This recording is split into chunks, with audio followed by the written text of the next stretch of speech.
Fala galera do Nelly, tudo bem? Tranquilo com vocês? Bom dia, hoje é um dia especial para nós, né? Voltamos às aulas, né? Primeiro dia letivo aí, do retorno, certo? Espero que esteja tudo bem, como eu disse com vocês. No meio dessa pandemia agora, nossas aulas têm que ser dessa forma aqui, né?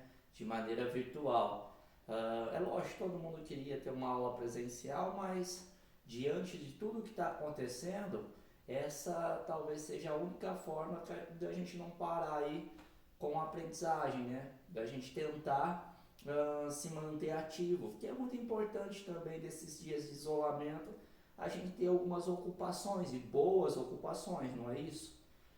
Mais uma coisa, eu queria já deixar aqui também uma dica para vocês, né? Nessa primeira aula virtual minha, porque também nunca fiz um trabalho dessa forma, então é tudo muito precário ainda, né? A gente ainda está se adequando também, se adaptando a esses novos tempos, esses tempos onde o professor tem que praticamente virar um youtuber, né? E eu estou longe disso aí. Mas deixar aí para vocês um recadinho sobre o aplicativo, né, do governo do estado de São Paulo, lá no centro de mídias.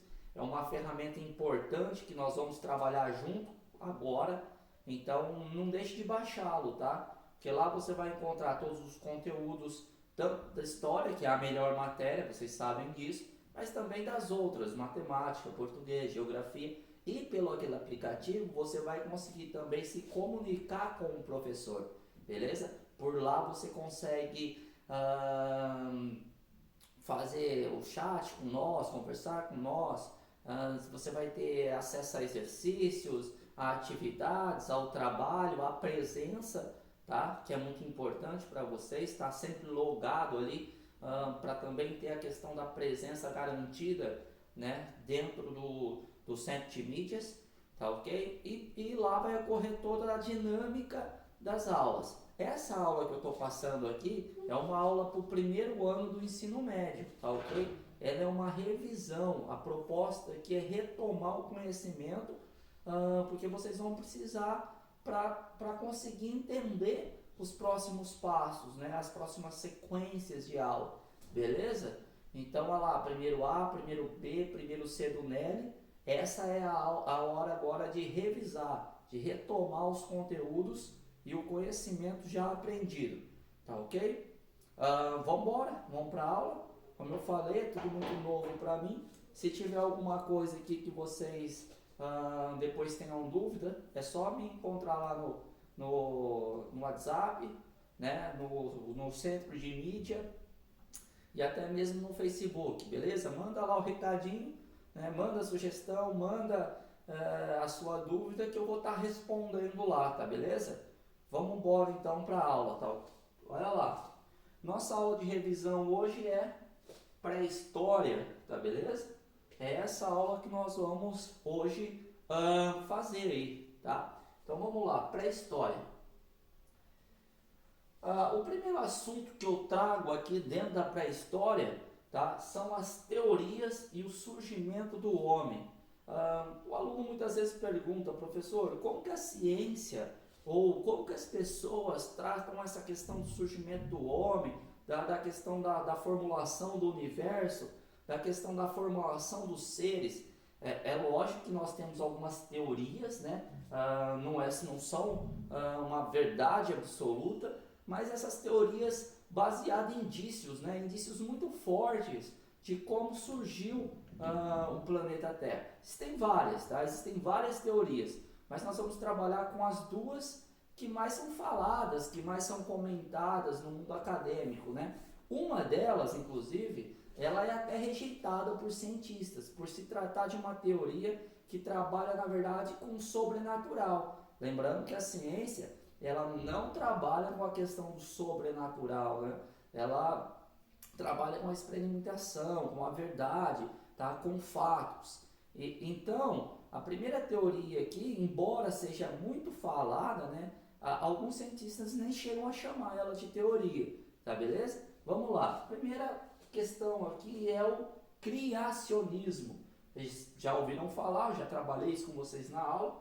Criacionismo é a crença religiosa de que a humanidade, a vida, a própria Terra, o universo, são criação de um agente sobrenatural. É aquilo que eu acabei de falar, né? Um agente sobrenatural que constrói o universo.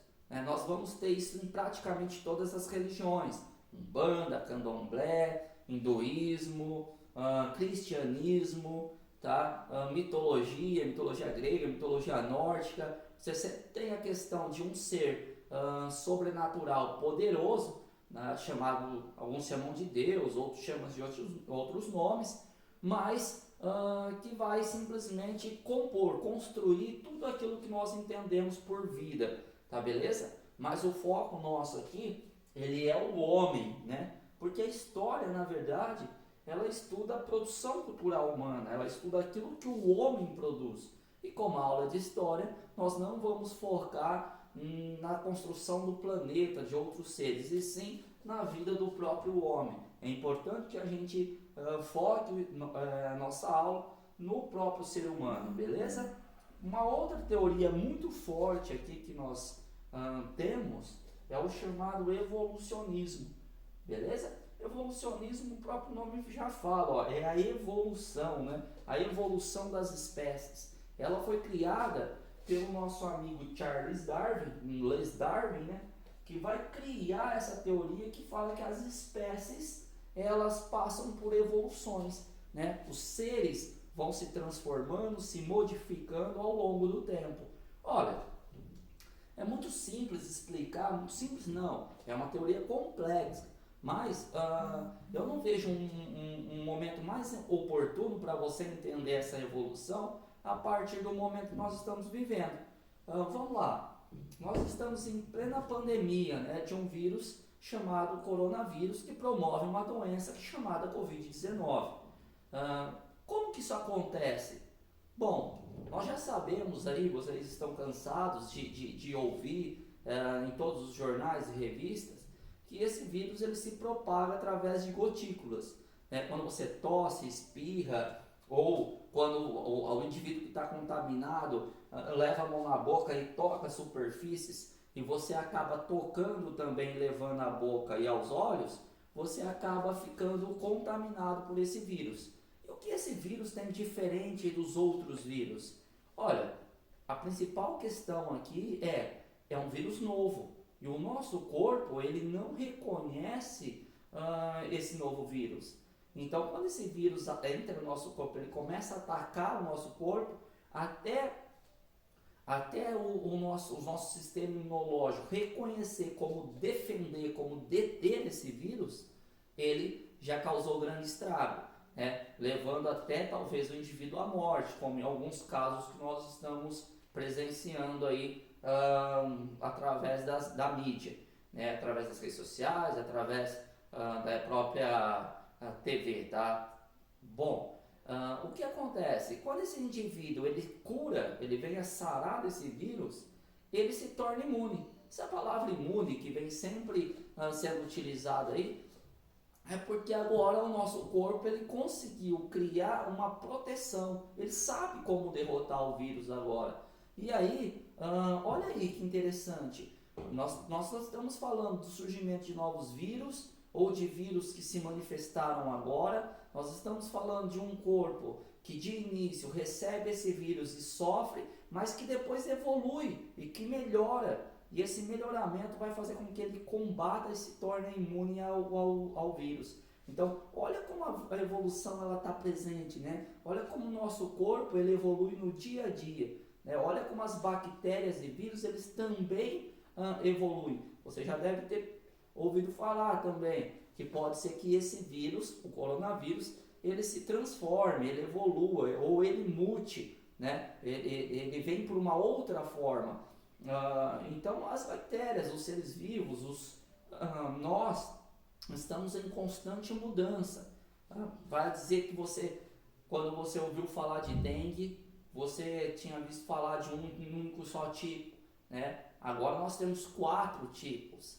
Né? Olha como que o vírus foi se modificando ao longo do tempo e evoluindo. Essa é a chamada teoria do evolucionismo. evolucionismo do Charles Darwin, que o ser humano vai evoluindo também, né? Que as coisas se transformam. E assim, o pessoal diz que surgiu a vida na Terra, né? Essa teoria. O pessoal não, essa teoria condiz que surgiu a vida na Terra. Beleza? Então essas duas teorias de surgimento da vida humana ou da vida no próprio universo.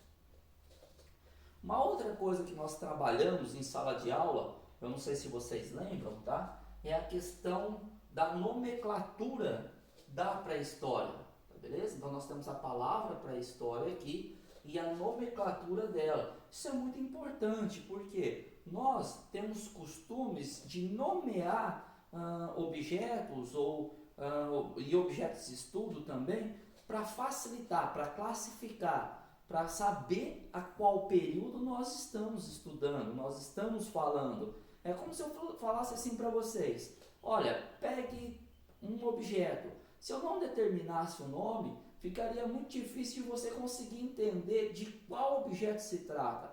E aqui é a mesma coisa. A história ela classifica como, olha, vamos tratar da Idade Média. Então, quando nós falamos vamos tratar da Idade Média, nós classificamos esse período como Idade Média, fica fácil de a gente entender qual período da história nós vamos tratar. Porém, existe um problema aqui. O problema é o seguinte, é que essa linha do tempo que vocês estão vendo aqui, que foi muito utilizada durante anos dentro da área da educação, ela está totalmente ultrapassada. E com razão, porque olha, se você pegar essa linha do tempo e percebê-la, você vai ver, ó, pré-história, correto?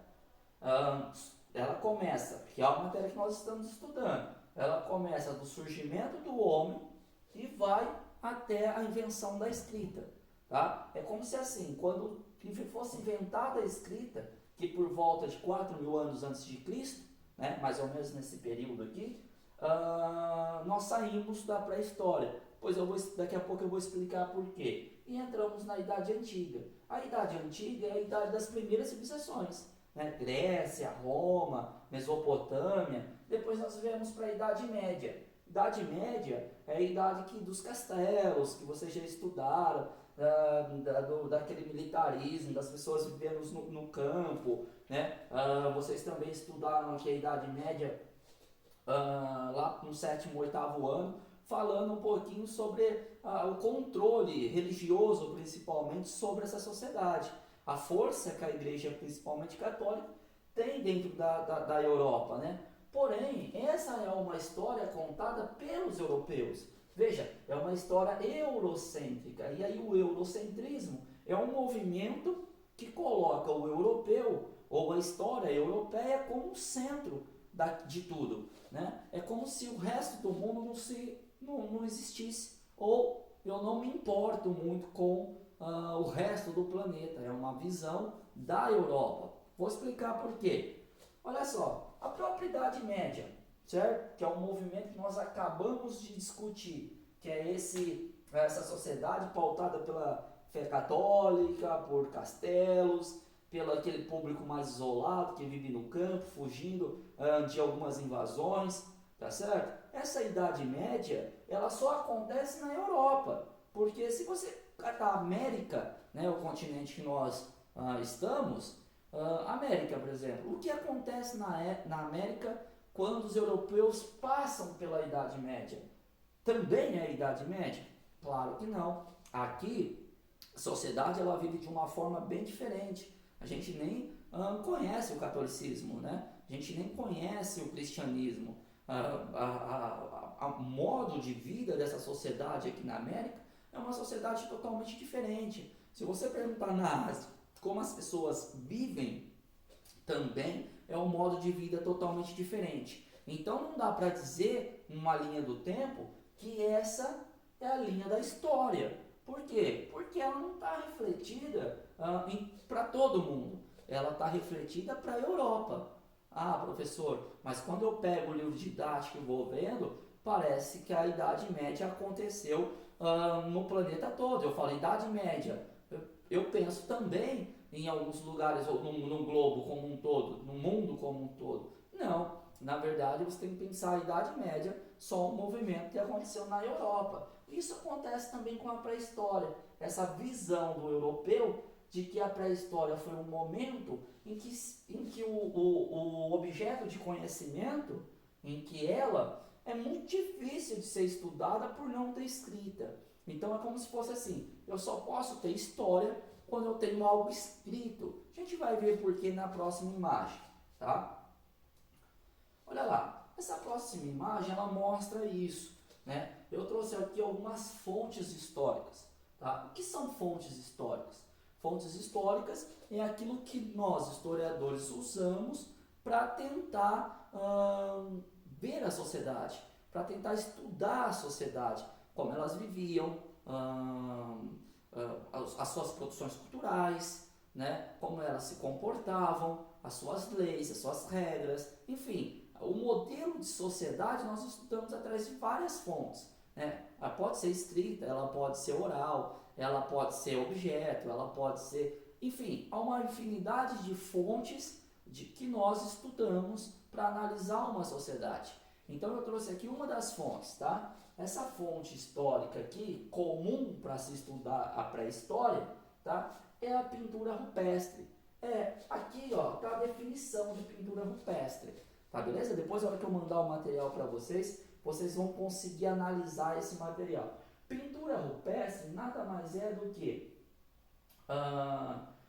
o nome já diz, né? Pintura é feita em paredes rochosas, principalmente em superfície, como caverna, pode ser ao ar livre, tá? É importante a gente entender que normalmente ou é uma forma de se comunicar ou é uma forma de tentar deixar ali para que outros povos notem, né, o legado daquele grupo, né? Então o pessoal da pré-história, né, os hominídeos, os gêneros homos, costumavam aqui a fazer esses desenhos na parede da caverna, beleza?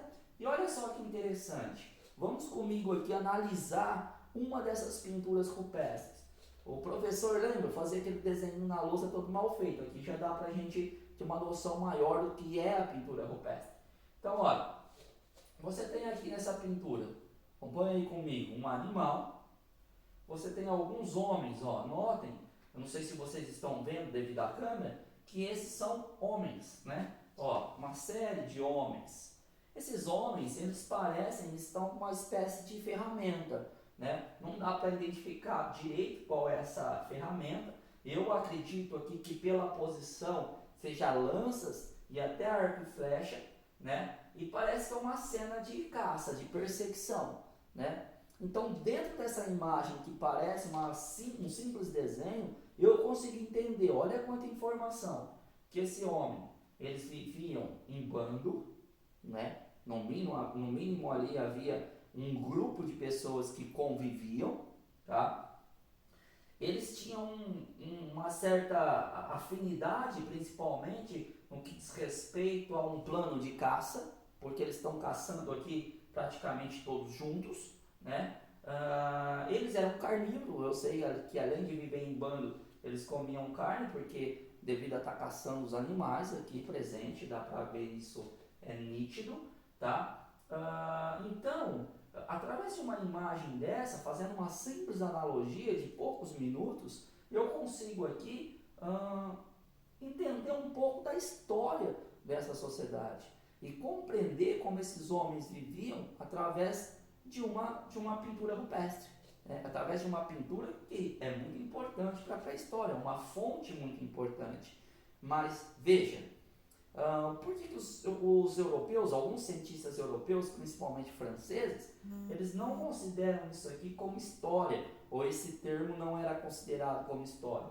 Porque, olha, apesar dessa imagem passar vários elementos daquela sociedade, ainda faltam alguns elementos. Por exemplo, esses homens, quais eram as cores dele?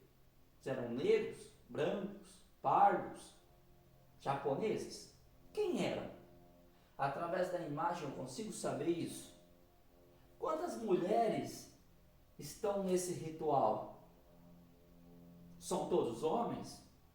Então, esse animal, ele é feito de quê? Quando eu falo ele é feito do quê, eu quero dizer, o que cobre o corpo dele é pelo, é couro, é pena, é pluma? O que é? Que cor que ele é? Ah, professor, ele é vermelho. Ele é vermelho, as pessoas são vermelhas. O vermelho é simplesmente a forma como eles tinham para se expressar. Era a única forma.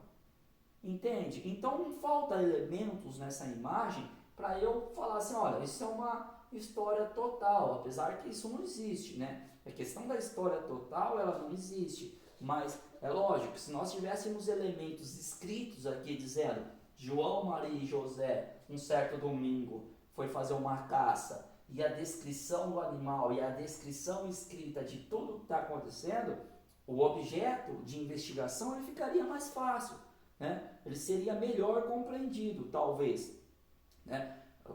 Pela perspectiva da escrita. Mas esse não é o único fato que eu consigo elaborar ou entender como uma sociedade vivia. Existem outras fontes, outras formas. Não dá para o europeu desse período falar, olha, não é história porque não tem escrita. Entende? Porque esse eurocentrismo, ele comete um erro com a pré-história. Isso depois é importante porque nós vamos abordar isso lá nas atividades. Tá ok? Outra fonte histórica importante aqui são os fósseis. Muitos alunos, eles já sabem sobre fósseis, já estudaram lá no sexto ano, né? Professora do sexto, sétimo ano ali, começa normalmente a trabalhar com fontes históricas e ela fala sobre os fósseis. E pela impressão das imagens, né, por ser a mais recorrente, nós, historiadores, acabamos trabalhando com esqueletos, né, com pedaços de ossos, muitas vezes o aluno acha que fósseis é simplesmente ossos. Olha lá, tome cuidado com aquilo que nós falamos, que é determinar alguma coisa pelo aquilo que eu acho e vejo. Não, é necessário estudo. Fósseis não são só ossos, restos de pessoas. Uma planta pode ser um fóssil, uma pegada pode ser um fóssil. É aquilo que ficou impresso, né? Impresso ao longo do tempo. Aquilo que dá para eu analisar, né? Aquele objeto, aquilo palpável que ficou ali normalmente numa rocha durante muito tempo. Né? Então, essa é uma definição melhor de fóssil, que pode ser, como eu falei, restos de plantas, pegadas, ossos também. Né? É uma série de coisas que podem ser chamadas de fósseis. Depois na internet ou no livro didático a gente vai pesquisar essas fontes e principalmente essa questão dos fósseis. Beleza? Mas fica atento aí porque depois tem as atividades.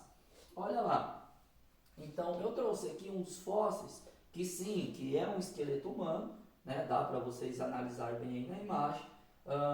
E a importância disso. Olha só que legal. Aqui dá para a gente saber, por exemplo, o tamanho da cabeça. Sabendo o tamanho da cabeça desse fóssil, dá para a gente saber o tamanho do cérebro que essa pessoa tinha. Né? Quanto tempo ele viveu, se era um ser mais pensante ou não. Dá para a gente estudar a arcada dentária e ver o quanto ele precisava, por exemplo, da mandíbula, né? Para triturar os alimentos ou não. Então é uma série de informações que depois a gente vai falar um pouquinho mais disso na próxima aula, quando a gente vai ver a evolução do próprio homem, da espécie Homo, né? Dos hominídeos. A gente vai tentar entender como nós analisamos esses fósseis melhor. Né? Nós vamos falar até aqui do teste de carbono 14, que é como nós sabemos da idade desse esqueleto aqui, tá ok? Mas olha quanta informação um único fóssil traz para a gente e dá para a gente analisar a história da pré-história.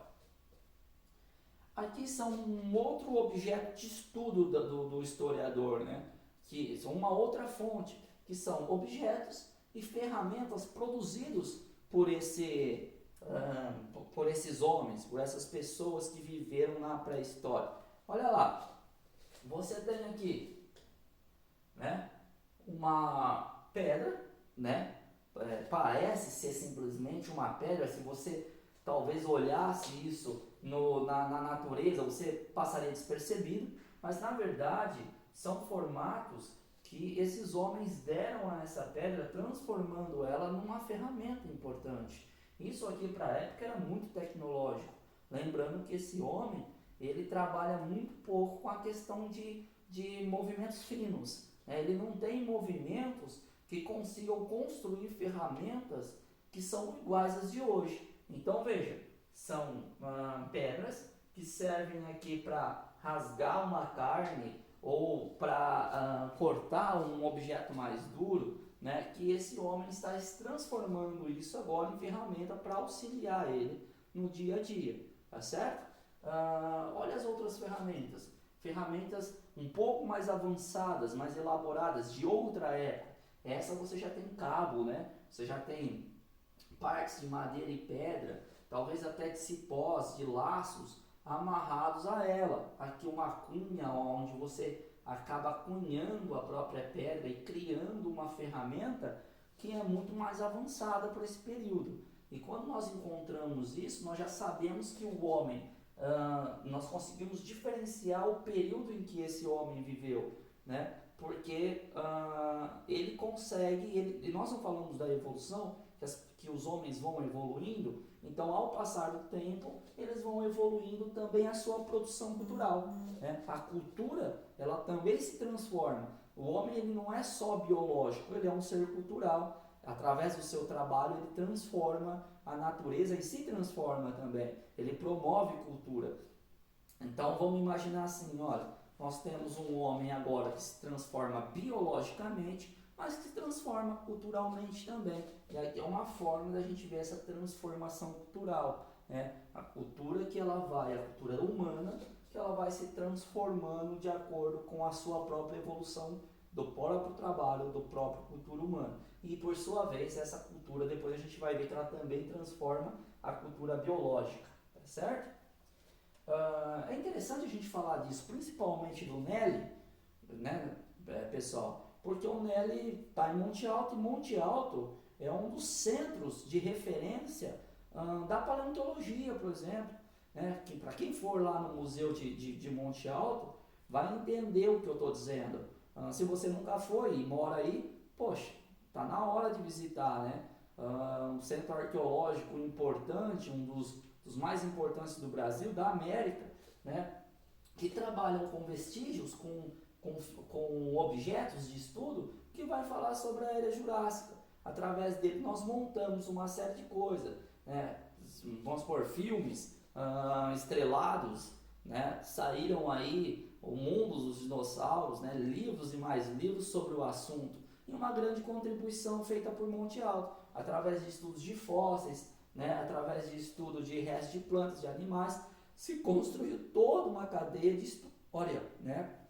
E aí meu aluno pergunta, mas professor, pensando nisso, no que você falou, que um esqueleto dá para saber a idade, dá para saber mais ou menos a composição do corpo, mas não dá para saber a cor, por que o dinossauro é tratado como verde? Porque aquilo é só uma analogia, né? Porque como a maior parte parece ser aí descendente de répteis, então nós imaginamos ele daquela forma, mas ninguém sabe. Por exemplo, quando você assiste Jurassic Park e você vê lá o som dos dinossauros, o som nunca foi captado por alguém, aquilo é uma tentativa de simplesmente prever como eles fariam, mas aquilo não tem embasamento, digamos assim, não é nada comprovado, é simplesmente para compor a história, né? Olha que interessante. E assim também a Idade Média, tá? Nós, como historiadores, nós tentamos não emitir aquilo que nós não conhecemos. Lembrando que lá é um filme, aqui é algo científico, tá beleza? Para nosso último slide agora. Olha lá, classificação da pré-história.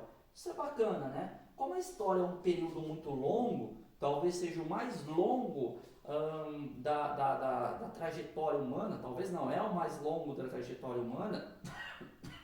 Como é o mais longo, essa história aqui, nós tentamos dividir ela em várias partes, né? Porque imagina, a Idade Média, ela dura 1000 anos, né? 10 séculos aproximadamente, beleza? A pré-história é muito maior, né? Muito maior. é a parte maior do homem, né? Da vida humana na Terra. A maior parte aqui é isso aqui. Agora, não dá para estudar a pré-história como se fosse uma coisa só. Então, nós dividimos ela, né, em alguns períodos, tá? No livro didático de vocês, às vezes aparece 2, às vezes aparece 3 períodos. O correto seria 3. Mas como no livro didático aparece esses 2, eu trouxe aqui os 2 períodos, beleza? Vamos lá. Eu tenho aqui para vocês, deixa eu ficar aqui, a dúvida da câmera. Eu tenho 2 períodos, então, de divisão. O período paleolítico e o período neolítico. O período paleolítico, a palavra paleo significa aqui velho, né? Latim, velho. A palavra lítico significa pedra, então idade da pedra velha. Muita gente também chama isso de idade da pedra lascada, tá? Porque como nós vimos lá nessa imagem aqui, o homem fazia ferramentas simples, só lascando essas pedras. Então, eles viveram aproximadamente aqui, ó, há 5 milhões, né, de anos atrás até 25 mil anos atrás. E é o período mais antigo da pré-história, tá? São os primeiros hominídeos, viviam da caça e da coleta. Eles já no final desse período conseguiram controlar o fogo. Depois a gente vai na evolução, na próxima aula, deixar um pedaço só para falar do fogo, devido à importância dele. Ele muda o homem biologicamente e muda a produção cultural humana. O fogo é uma das coisas fundamentais dentro da pré-história e eu vou deixar um tempinho reservado na próxima aula só para falar nele. E aí também dá para a gente fazer uma pesquisa, para você ficar curioso. Pô, o que esse fogo muda? Quais são? Porque conhecimento ele não pode ser só do professor para o aluno. A gente tem que ser uma via de mão dupla. Vocês trazerem conhecimento e eu colocar conhecimento, a gente dividir esse conhecimento. Isso é importante. Então eu gostaria que vocês partissem, aguçassem a curiosidade de vocês para uma possível pesquisa, inclusive, sobre a questão do impacto do fogo na pré-história. Vai lá que vai ter muita coisa bacana para vocês verem, tá? Um outro período aqui é o período paleolítico superior. Apesar de estar aqui ainda na paleo, no velho, na idade da pedra lascada, aqui você tem mais inovações.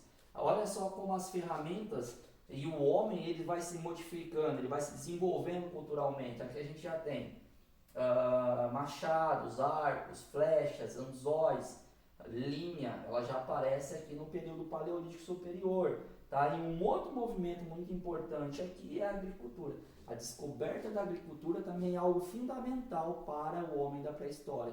Ele vai deixar de ser nômade, né? Nesse período aqui, ó, o homem vive mudando de um lugar para o outro. Ele sai do seu lugar para procurar alimento, para caçar, para procurar a sua sobrevivência. Agora, com a descoberta da agricultura, ele pode fixar, ele pode desenvolver outras coisas ou pode ficar ali e permanecer aquele grupo por mais tempo. Né? Aí a importância fundamental, né, na vida do homem. A gente vai ver que isso aqui vai transformar esses grupos em sociedade. Depois também eu vou deixar um espaço reservado ainda para falar sobre a agricultura, não se preocupe. Tá? E aí vimos para o período novo, né? O período mais novo da pré-história, que é o período neolítico. Olha que interessante, neo significa novo, lítico, pedra, pedra nova, tá ok? Aqui o homem ele vai começar a dar mais polimento a essas ferramentas, a essa pedra. Ele vai começar a fazer objetos utilizando traços mais, digamos, mais complexos, né? Ele vai conseguir dar melhor acabamento a tudo que ele faz, um movimento mais refinado. Então, nós chamamos isso aqui de fim da idade média, ou pelo menos uma idade pré-histórica mais aguçada, tá certo? Mais avançada.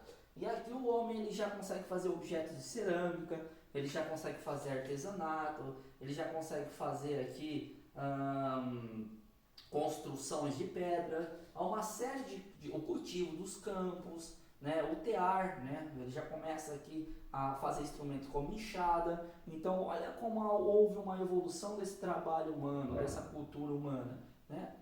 E depois por último a idade dos metais, aonde o homem agora ele tem a capacidade de transformar os seus, digamos, aquela rocha férrea ou materiais naturais, né, no caso rocha, em produtos como ferro, como bronze, como cobre, né, para fazer ferramentas muito mais elaboradas, né? Esse homem agora que consegue costurar, que consegue a invenção da roda, né? O arado, por exemplo, uma ferramenta muito importante que vai revolucionar toda a agricultura. Lembrando que depois a gente vai falar dessa questão agrícola na próxima aula, tá? Vai ser um dos temas da nossa próxima aula. A invenção da própria roda. Olha como a roda é tecnológica, né? Até hoje nós utilizamos. Dentro dessa TV aqui, quantas rodas existem? Né? Quantas engrenagens existem dentro de um motor de um carro? Não é verdade? Olha lá o quanto nós utilizamos o círculo, né? A roda até hoje. Não é isso? E olha a importância dessas descobertas. Então esse é um dos elementos que nós vamos constituir a pré-história, mas também que constitui o nosso dia a dia, né? Lembrando que nós somos uma evolução, né, da pré-história, desses pensamentos da pré-história, desse trabalho feito por esses homens, tá? Isso é importante a gente destacar, né? Não só deixar lá, mas trazer esses elementos agora para os dias atuais, né? Olha quanta coisa nós aprendemos em relação à cultura dos dias atuais, né, com a pré-história. Tá beleza, galera? Eu espero que vocês tenham gostado nessa nossa aula. Estou terminando ela por aqui. E é isso, tá? Pessoal do Nelly, principalmente primeiro A, primeiro B, primeiro C, fica atento aí à pré-história. Eu vou passar lá depois no chat pesquisa para vocês, tá ok? Trabalhos, atividade sobre a revisão, sobre a retomada. Espero que vocês assistam, espero que tenham gostado e que eu contribua um pouquinho para essa quarentena que estamos vivendo e contribua aí para o conhecimento de vocês um pouquinho. Tá beleza? Até a próxima, se Deus quiser.